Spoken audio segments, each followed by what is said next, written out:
Some people are intentional about getting their speaking career started. Maybe they're in it to spread a meaningful message, which in return can gain them an audience and make them a thought leader in their field.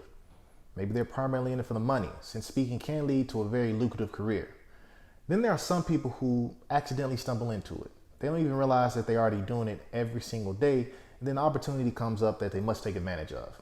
You can choose to speak for any number of reasons, but fear often stops many of us from ever getting started. Being a professional public speaker, motivational speaker, or whatever you want to call it is definitely getting more popular, but even with the numerous speakers around the world, it's still somewhat uncharted territory. There's a fear of the unknown, so before you know it, an avenue that could bring you more business and really allow you to make a huge impact in the world is one you decide to shy away from.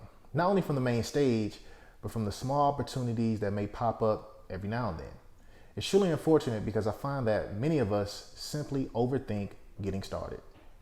For those of you who don't realize this, each one of us will forever be judged until our time is up. Yet the fear of being judged is the most common thing I hear people say stops them from pursuing public speaking.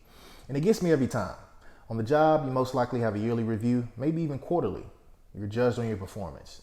In relationships, if you aren't being consistent and you start to lack in some area, judgment will start to bleed through.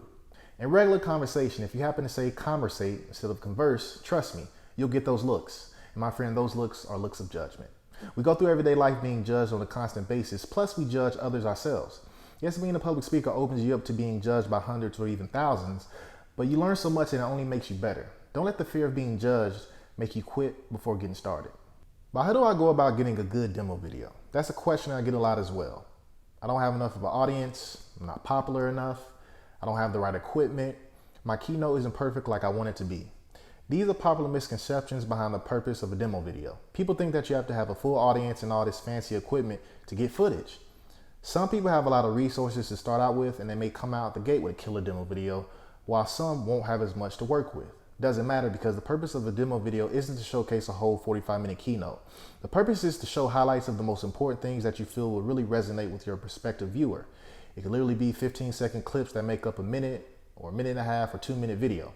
Think of this as a movie trailer. They usually go no longer than 2 minutes and they show all the highlights of the movie. Usually they give you a reason to buy tickets and watch the movie in full. In other words, those movie trailers leave you wanting more. And that's exactly what you want to do with your demo video. Leave your prospective client wanting more. If you're just starting out, you can make a demo video with just yourself. Now, I know this doesn't sound like much, but until you get to where you envision yourself being, you have to work with whatever you have.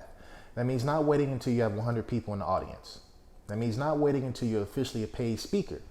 It also means not waiting until you feel like your content is 100% perfect. That means recording a session even when you're only speaking to 2 or 3 people. That means your first 10 professional engagements may not include a speaking fee, but you can get great demo footage. That means when you review your demo footage, you may see some mistakes and things that you really need to improve on. If you let the hundreds of excuses stop you, how can you figure out how great you can become? Don't let the silly things stop you from being impactful, because the public speaking game can allow you to be very impactful, but you have to want to do it. You have to be willing to put yourself out there. If you found this tip useful, please like it and share it. Comment on it as well and let me know what you think. Until next Monday, my name is Julian Leonard and this tip was brought to you by the J. Leonard Group.